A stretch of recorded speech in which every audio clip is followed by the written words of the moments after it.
बिस्मिल्लाहिर्रहमानिर्रहीम। इब्न सीना institute of life sciences Sheikhupura में फ़िज़ियोलॉजी क्लास में आपका खुशामदीद। थोड़ा सा रिकैप कर लें कि हमने पहले क्या पढ़ा था ताकि आगे पढ़ने में आसानी होगी। हम पढ़े हैं एक्सक्रीटरी सिस्टम, निज़ाम अखराज। ठीक है, तो निज़ाम अखराज में आप ये सामने देख सकते हैं, तस्वीर में आपको गुर्दे नज़र आ रहे हैं, जिल्द नज़र आ रही है, फेफड़े नज़र आ रहे हैं, ये सारा कुछ नज़र आ रहा है। ठीक है, ये सारे निज़ाम अखराज से मुराद जो भी जिस्म के अंदर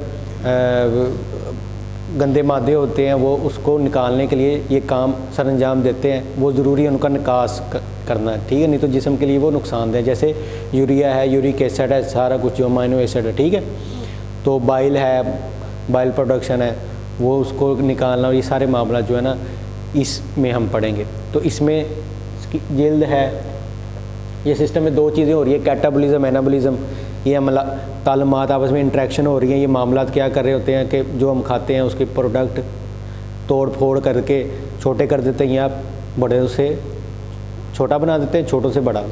कैटाबॉलिज्म होते हैं वो छोटे ज़रात बड़े ज़रात से छोटे बन जाना, और एनाबॉलिज्म होता है बड़े से छोटा बनना। ठीक है, इसमें बड़ा से छोटा क्या होगा, अमाइनो एसिड, या प्रोटीन से अमाइनो एसिड बन जाना, या अमाइनो एसिड से प्रोटीन बन जाना, ये इसकी मिसाल है। ठीक है, तो अब ये क्या है कि अमले अखराज में क्या क्या चीज़ें, जिल्द है, जिल्द से पसीने के ज़रिए नमकियात का अखराज होता है, फेफड़ों से कार्बन डाइऑक्साइड अखराज होती है। ठीक है, जिगर से बाइल, जैसे जिगर कहते हैं ना, अजरकान हो जाता है, वो बाइल प्रोडक्शन वो निकालना है। गुर्दे क्या करते हैं, गुर्दे पेशाब का अखराज करते हैं, पेशाब पैदा करके उसका निकालते हैं। उसके अंदर पेशाब के अंदर भी क्या होते हैं, नाइट्रोजन्स जो है ना मादे होते हैं, फाजल मादे होते हैं। ठीक है, तो बात यह है कि अब इसको क्या करना है कि इसने सारा कुछ क्लियर करना है जिस्म के अंदर। असल काम गुर्दों का पेशाब है, उसके अलावा भी काम है, मेजर बता रहा हूँ मैं जस्ट चीज़ें। ठीक है, ये गुर्दे हैं, गुर्दे दो होते हैं, इसके साथ ये जो नाली आ रही है इसको यूरेटर कहते हैं। ठीक है, ये पेशाब लेके ये मसाना जो जिसमें ब्लैडर, यूरिन ब्लैडर है, इसमें लेके जाते हैं, फिर ये बाहर यूरिथ्रा के ज़रिए पेशाब निकाल देता है। ठीक हो गया, तो ये गुर्दे की साख्त है, बैरूनी साख्त है।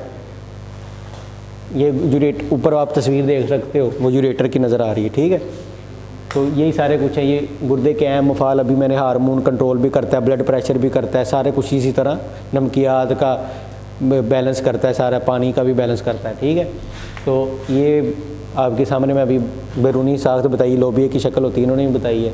ठीक है, उसके अलावा ये अंदरूनी साख्त है। अंदरूनी में क्या होता है, ये कोर्टेक्स होता है, बाहर वाला हिस्सा। अंदर वाला जो ये तकूनी हिस्सा होता है मेडुला, ये तकूनी हिस्से में हमने आगे मज़ीद बताया, ये प्याला होता है ना, तो इसको कहते हैं बोमेन कैप्सूल। क्या कहते हैं? और इसके अंदर जो होता है ना नालियाँ होती हैं खून की, छोटी छोटी गुच्छादार, उसको कहते हैं ग्लोमीरुलस। क्या है? बोमेन के अंदर ग्लोमीरुलस होता है। ये निकल रही हैं, क्या कहते हैं, हाँ, आंट्री। ये यूरेटर, ये पेशाब छान के यहाँ से यूरेटर के ज़रिए बाहर निकल जा रहा है। ओके हो गया।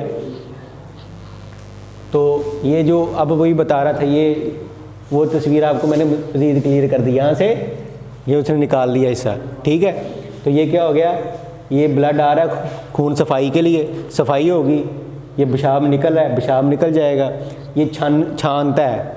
ठीक है, फ़िल्टर करता है, फ़िल्टर प्लांट है, समझ लो, खून को फ़िल्टर करता है, तो बाकी जो खून सही होगा वो निकल जाएगा। ये ए फ्रंट आर्टरी अंदर लेके आएगी, ई फ्रंट से बाहर वेन है, ये वो बाहर ले जाएगा। ठीक हो गया, ये एक कॉन्सेप्ट दे रहा हूँ मैं सिर्फ, बाकी हमने पढ़ लिया था पहले। तो अब ये सारा मामला ऐसे हो रहे हैं इसके अंदर। ये नेफ्रॉन, ये पूरा निज़ाम जो होता है ना, ये पूरा निज़ाम जो है, ये वाला यहाँ से स्टार्ट होता है ग्लोमेरुलस बोमेन कैप्सूल से। ठीक है, फिर आगे ये देखें, ये छोटा उसने कर दिया, फिर आगे ये आ जाती है प्रोक्सिमल टब्यूल्स, टब्यूल्स का नाम है लोपोफेन, ये सारी ऐसे निकल के ये पूरा जो निज़ाम है इसको क्या कहते हैं, नेफ्रॉन। ये एक नेफ्रॉन है। तो इस तरह वो 13 लाख नेफ्रॉन है जिस्म के अंदर ऐसे जुड़ी। कैसे? ये भी, ये भी, ये भी, ये भी, ये भी। ठीक है, इन सब ने क्या करना है, छानना और पेशाब पैदा करके जिस्म से फाजल मादों को अखराज करना। ठीक है, तो ये सारा सिस्टम ये आप देख लो, ये खून जा रहा है अंदर, ठीक है, आर्टरी से, ये तकसीम हो जा रहा है। ठीक है, ये जो वही चीज़ें हैं, बोमेन कैप्सूल है, ये पहली गुच्छादार नाली, फिर ये लंबा लोप ऑफ हैंले यू शेप, फिर आखिरी गुच्छादार नाली, ठीक है, फिर निकाल के ये यूरेटर में निकल जाता है कलेक्टिंग डग में, ठीक है। तो ये सारी इस तरह मुख्तलिफ है, ये सारा उसने तस्वीर मज़ीद वादह की है। ये फिर जो खून साफ़ हो जाता है ये वेन के ज़रिए, रीनल वेन के ज़रिए ब्लू वाली निकाल के ले जाता है, ठीक हो गया। ये सारे ये देखें वही तस्वीर, बोवेन कैप्सूल, ठीक है। आगे पहली ये रीनल टब्यूल है, टब्यूल बता दें वो पहला गुच्छादार, ये लूप ऑफ हैंले है, यू शेप है, ठीक है। ये देखें ना बोवेन कैप्सूल, ये उसकी तस्वीर उसने दिखा दी। एफरंट आर्टरी के साथ दाखिल हो रहा खून, सफाई हो रही है और ये मामला तो हो रहे हैं। फिर वो एक नेफ्रॉन ये है, ये छोटा हमने पढ़ा था ना, एक छोटा होता है एक बड़ा है, इसका यू शेप छोटा है उसका बड़ा है, इसका बड़ा है उसका छोटा, ठीक है। ये दो तरह की होती है नेफ्रॉन, ठीक है। तो ये सारे मामला ऐसे हो रहे होते हैं। इन्होंने क्या करना होता है, फिल्ट्रेशन, ग्लोमेरुलस ने फिल्ट्रेशन करनी है, रीअब्जॉर्प्शन, अब्जॉर्प्शन मतलब सक करना, लेना नमकियात, कुछ अच्छे भी मादे जो ग्लूकोज हैं जो जिस्म की ज़रूरी है वो भी निकल जाते हैं, तो उनको भी पकड़ के वो वापस लेता है, ठीक है। तो आपने फिर क्या करना है, लोप ऑफ हैंले, ठीक है। ये लोप ऑफ हैंले है, फिर इसने कलेक्टिंग डक करनी है सब कुछ, ठीक है। मामला ऐसे होने हैं, ठीक हो गया। अब इसने हमने पढ़ लिया ये सारा कुछ, रीनल कार्पेसल, ये पूरा जो बोवेन कैप्सूल है, यहाँ से पहले जो हिस्सा होता है इसको क्या कहते हैं, रीनल, वो ऊपर भी लिखा है, ये वाला पहला हिस्सा रीनल कार्पेसल, नेफ्रॉन का पूरा नेफ्रॉन था ना। तो अगला हिस्सा क्या था, रीनल टब्यूल, ये देखें वही है ना, बोवेन कैप्सूल, प्रोक्सिमल, ये यू शेप लोप ऑफ हैंले, इसके दो बाजू होते हैं, सब समझाया था मैंने, ठीक है। ये फिर कलेक्टिंग डक हो जाती है सारे मामला इस तरह। अब पेशाब इकट्ठा होके रीनल पेल्विस, वो जो कलेक्टिंग डक है जिसमें यूरेटर निकल रहा है, वहाँ से निकल के पेशाब खारिज हो जाता है, ठीक है। नेफ्रॉन की इकसाम मैंने बता दी है, एक छोटी होती है एक बड़ी होती है, ये देखें, ठीक है। ये दो तरह की, जो कोर्टिक्स मेडुला मैंने बताया था, जो कोर्टिक्स में होगी उसको कोर्टिकल नेफ्रॉन कहते हैं, बाहर वाला हिस्सा मैंने बताया था ना। जो अंदर को होगी उसको कहते हैं जक्स्टा मेडुलरी, मेडुला से निकला है लफ्ज़, ठीक है। ये जो कोर्टिकल होगी वो छोटा, उसका नेफ्रॉन का लोप ऑफ हैंले होगा, इसका बड़ा होगा। काम वही है, पेशाब क्लियर करना, ठीक है। ये सारे मामला वही हमने पढ़ लिए थे, गुर्दे का फाल भी पढ़ लिए थे, पेशाब का गुर्दे का फाल वही है, सारा कुछ दोबारा वही है, फिर आज भी वही कुछ ही है, ठीक है। तो क्या है पेशाब का बनना, पेशाब कैसे बनता है अभी मैंने आपको बताया था। फिल्ट्रेशन प्लांट है, कहाँ पे है, फिल्टर कहाँ पे हो रहा है बाब, गुर्दा तो पूरा है ना, बोवेन कैप्सूल, अल्लाह के बंदो, ये 3 मराहिल पे हो रहा है। हर नेफ्रॉन, पूरा नेफ्रॉन था ना उसने, पूरा नेफ्रॉन था, तो नेफ्रॉन में सबसे पहले क्या काम हो रहा है, कहाँ पे जाता है खून, हाँ बोवेन कैप्सूल के अंदर ग्लोमेरुलस में, ठीक है। वहाँ पे क्या होती है, फिल्ट्रेशन, ग्लोमेरुलर से उसने कह दिया फिल्ट्रेशन। फिर आगे क्या होता है, ट्यूब्यूल्स, वहाँ से निकलता है तो ट्यूब्यूल में आ जाता है, तो वो कहता है ट्यूबुलरी अब्जॉर्प्शन, रीअब्जॉर्प्शन लिखा होता है ना पीछे, ऑब्जर्व करना, जो मामला जो फ़ायदा मंद है उसको जज़ब दोबारा कर लेना, खून में वापस भेज देना। उसके बाद आखिर क्या होता है, ट्यूब्यूल ही चल रहा है तो वो सक्रीट कर देता है, पेशाब निकाल दिया, ठीक है। तो इनको बयान हम मज़ीद आगे करते हैं। तो सबसे पहले वही है ग्लोमेरुलस फिल्ट्रेशन, खून को छानना, फिल्ट्रेशन, ये एक छाननी है, ठीक है। अब ये क्यों छाननी है, एक ये इधर ही समझ लो, ये 3-4 बातें मैंने वही बयान करनी है जो आपको दोबारा रिपीट होनी है। क्या है कि पेशाब का पहला मरहला क्या है, ग्लोमेरुलस में होता है, ठीक है। तो फाजल मादों से खून जो हो रहा है वो गुर्दे के अंदर जाता है, तो फाजल मादे होते हैं ना, तो इसलिए तो वहाँ से जाता है, तो वो फाजल मादे निकालने हैं, छानना है, और छान के खून को वापस भेजना साहब को। तो छानना कहाँ पे जाता है, ये ग्लोमेरुलस, वही दोबारा मैंने बनाई हुई तस्वीर, ठीक है। ये खून की नालियाँ, ब्लड फ्लो आ रहा है, ठीक है, ये छानी जा रहे हैं, छान रहा है ये, ठीक है। तो जो सफाई होगी वो सफाई निकल जाएगी। तो वो यही बता रहा है ये सफाई कैसे होती है। इधर टेक्निकल बात है अब कि ये ग्लोमेरुलस फिल्ट्रेशन क्यों करता है, कैसे करता है, खून आ रहा है तो फिल्टर कैसे हो रहा है, मादे बाहर कैसे नहीं कर रहे हैं, वो कह रहा है ग्लोमेरुलस में ये दो खास बातें हैं, इसको छननी की सलाहियत अता करता है। क्या कि खुर्दबीनी नालियाँ, ये जो खुर्दबीनी नालियाँ बारीक छोटी नालियाँ, इनकी क्या दीवार पतली होती है, सुराख होता है, पतली भी होती है, सुराख भी दार होते हैं, ठीक है। तो एक साइज़ होता है सुराख का, तो उसमें से क्या है वो निकल जाता है, ये खून का श्याम आया जो प्लाज्मा छान कर बोमेन में निकल जाता है। दूसरा निकलेगा कैसे, जैसे हम छानते हैं ऐसे वो प्रेस करेंगे तो खून का दबाव इसी तरह वो निकल गया। सिर्फ क्या चीज़ नहीं निकलती कि इसके अंदर जो होता है ना, वो आगे हम पढ़ेंगे कि इस जैसे ब्लड प्लाज्मा है ना, प्लाज्मा खून का प्लाज्मा भी होता है ना, तो ये उसी से मिलता जुलता है, ठीक है। तो ये कह रहा है कि इसमें क्या है कि वो खून ऐसे निकल जाता है, तो इसकी दो खून का प्लाज्मा वो छान कर बोमेन कैप्सूल में आ गया, ये बोमेन कैप्सूल में आ गया, ठीक है। तो ये फाजिल मादे क्या होते हैं, वही मैंने बताया, यूरिया होते हैं, यूरिक एसिड वगैरह वगैरह। तो इसके अलावा क्या अद्वियात भी हैं, जितनी सफाई करनी है इसने करनी है, ठीक है। गुर्दे से जैसे गुर्दा पेशाब निकल जाए तो हम कहते हैं ना एनेस्थीसिया का असर ख़त्म हो गया, निकल जाता है, उसी में से निकल जाने उसने। तो इस तरह ये खून के ज़रिए ग्लोमेरुलस में दाखिल होते तमाम अशिया खून से निकल कर बोमेन में कैप्सूल जमा होगी, ओके हो गया। अब आगे उसने क्या करना है, फिर वही उसने मज़ीद बात कर दी। ये देखे ना प्लाज्मा, ये ब्लड वाली तस्वीर भी मैंने लगाई हुई है, ऊपर वाला प्लाज्मा है, वाटर है, प्रोटीन है, न्यूट्रिएंट्स है, इलेक्ट्रोलाइट्स है। तो ये कह रहा है इसमें जो खून के खुली होते हैं ना, इस प्लाज्मा में, इसके प्लाज्मा में वो नहीं निकलते, खून तो वापस जाना है। और दूसरा क्या होता है, प्रोटीन, दूसरा प्रोटीन, ये इसका जो साइज़ होता है ना, जो वो सुराख से छोटा होता है, वो बड़ा होता है, तो ये नहीं निकल पाते तब तक जब तक ये काम इसका ख़राब ना हो, मेम्ब्रेन ना ख़राब हो।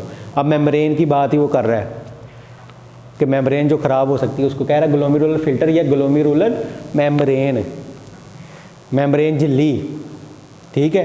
तो अब वो बात समझ आ रही है ना, पहले फिल्ट्रेशन होगी, वो खून, उसकी दो ख़ास बातें होंगी, क्या होगी दो ख़ास बातें जिसकी बुनियाद पे फिल्ट्रेशन हो। छन्नी की सलाहियत क्या है, दो ख़ास बातें, खून का दबाव ज़्यादा होगा, और पहली बात क्या थी, हाँ उसका पतली होगी और सुराखदार होगी, जिसकी बुनियाद वो निकल जाते हैं। और क्या क्या निकलता है, यूरिक एसिड, ये वो फाजिल मादे, ठीक हो गया, समझ आ गई।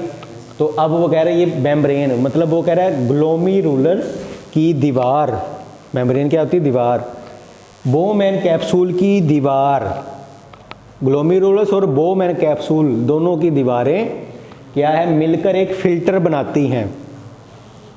समझ आ रही है, ये ज़हन में बैठा लो ये लाइन कि इन दोनों की ग्लोमेरुलस दीवारें मिलकर एक फ़िल्टर बनाती हैं, जिसको क्या कहते हैं, ग्लोमेरुलर मेम्ब्रेन। इसको दोनों की दीवारें मिलके, वो दीवार किसको कहते हैं, मेम्ब्रेन को कहते हैं। दोनों की दीवारें मिलकर एक फ़िल्टर बनाती है, जिसको मेम्ब्रेन कहते हैं, ठीक है। वो फ़िल्टर ही है, ग्लोमेरुलर फ़िल्टर ही कह लो आप, उसने पहला लफ्ज़ लिख नहीं दिया, ग्लोमेरुलर फ़िल्टर कह दो या ग्लोमेरुलर मेम्ब्रेन कह दो, ठीक हो गया। तो वो क्या, फ़िल्टर से मुराद खून छानना, उसने वही बात दोबारा है, नाम और दे दिया उसने, मज़ीद वजाहत कर दी, ठीक है, कि उसको छान कर उसने क्या करना है, प्लाज्मा, मैंने अभी बताया प्लाज्मा, खून की तरह का जो प्लाज्मा है वो छान, खून ही है ना जाहिर का, तो उसको छान रहा है, तो वो सारा कुछ वो लैदा करके उसमें क्या हो गया, बोमेन फिल्ट्रेट कह देते हैं, जिसको बोमेन के अंदर लैदा कर दिया ना उसने, प्लाज्मा से मिलती जुलती साथ के श्यामय को लैदा कर दिया, किसके अंदर, बोमेन में या ग्लोमेरुलस में, उसकी दीवारों में किया ना उसने, या ग्लोमेरुलस कह लो या बोमेन कह लो, तो उसको फिल्ट्रेट, ग्लोमेरुलस बोमेन फिल्ट्रेट कहते हैं। आ रही के ऊपर से जा रही है, इस अमल को क्या कहते हैं, प्रेशर के साथ, प्रेशर फिल्ट्रेशन, प्रेशर खून का दबाव है ना वहाँ पे, पहले हमने पढ़ा नहीं, तो वो प्रेशर फिल्ट्रेशन इसको कहते हैं। समझ आ रही है, क्या कहते हैं, ठीक है। अब ये वही बता रहा है, अब समझ आ गई ना, उसकी दो दीवारें, बोमेन और सिर्फ 2 मिनट है, बोमेन और इसकी दीवारें मिलकर एक फ़िल्टर मेम्ब्रेन बना दी, ठीक है। वो छानती है, प्रेशर फिल्ट्रेशन उसको कहते हैं। कितना छानती है, 1 मिनट में 650 मिलीलीटर प्लाज्मा में से 120 से 25 श्याम माया निकाल देती, ओके हो गया। तो ये बोमेन में भेज दिया, फिर आगे इसको खास बात, वही बात दोबारा आगे, दीवार हैं, पतली दीवारें हैं, सुराख है इसकी, जिसकी बदौलत तमाम अज़ा मांस वाए बताया मैंने, खून के खुलिए, प्रोटीन जिनका साइज़ बड़ा होता है, हुजम बड़ा होता है, ओके हो गया, ठीक हो गया हुसनैन। अब आखिरी बात है ट्यूबुलरी, ट्यूब्यूल्स में आ गई बात। अब वो वहाँ पे छान के वो क्या होगा, ट्यूब्यूल्स में आ गया ना, प्रोक्सिमल पहली गुच्छेदार नाली, लोपो फैले, ये वाली बातें, ठीक है, समझ आ रही है। तो अमल अज्जाब किसको, री अब्जॉर्प्शन, जिसको अब्जॉर्प्शन कहते हैं, ठीक है।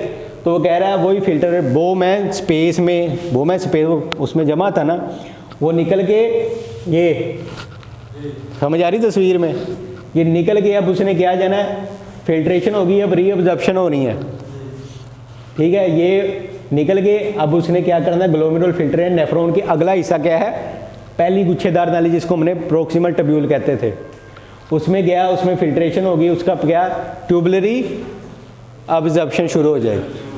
ओके, फिल्टर में मौजूद जो भी हो गए मामला वो निकल के जाएंगे, और इस अमल को क्या कहते हैं, ट्यूबुलरी अब्जॉर्प्शन या जो भी।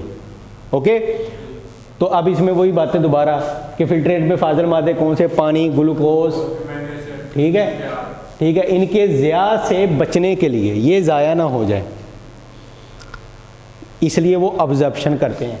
ये यहाँ से निकला बोमैन कैप्सूल से पहली गुच्छेदार नाली, यहाँ से उसने रीअब्जॉर्प्शन करनी है, ठीक है। वो लिखा हुआ 65% कि पहली गुच्छेदारी में जज्ब होता है, 65%, सबसे ज़्यादा यहाँ पे मामलात होते हैं पहली वाली में।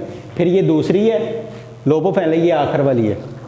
तो वो कह रहा है पहली वाली में इतना होता है, और ये सारे जो है ना, ये इसको वापस ले जाता है जो फ़ायदेमंद है। उसके अलावा वो कह रहा है कि लोपो फैले में भी होता है, और आखिरी गुच्छेदार नाली में भी होता है। वही बात मैं समझा रहा हूँ। यहाँ पे तो 65% हो गए मामलात, यहाँ पे भी होता है। यहाँ पे ज़्यादा चीज़ें क्या हैं, पानी, ग्लूकोज, अमाइनो एसिड, नमकियात, ज़्यादा चीज़ें यहाँ से होती हैं। लेकिन यहाँ पे लोपो फैलने में और आखिरी में क्या होता है, सिर्फ पानी और नमकियात। ओके हो गया, समझ आ गई ना। बस ये बात थी आज का हमारा टॉपिक। बाकी फिर इंशाल्लाह अगली क्लास में मिलते हैं। तब तक के लिए अल्लाह हाफ़िज़।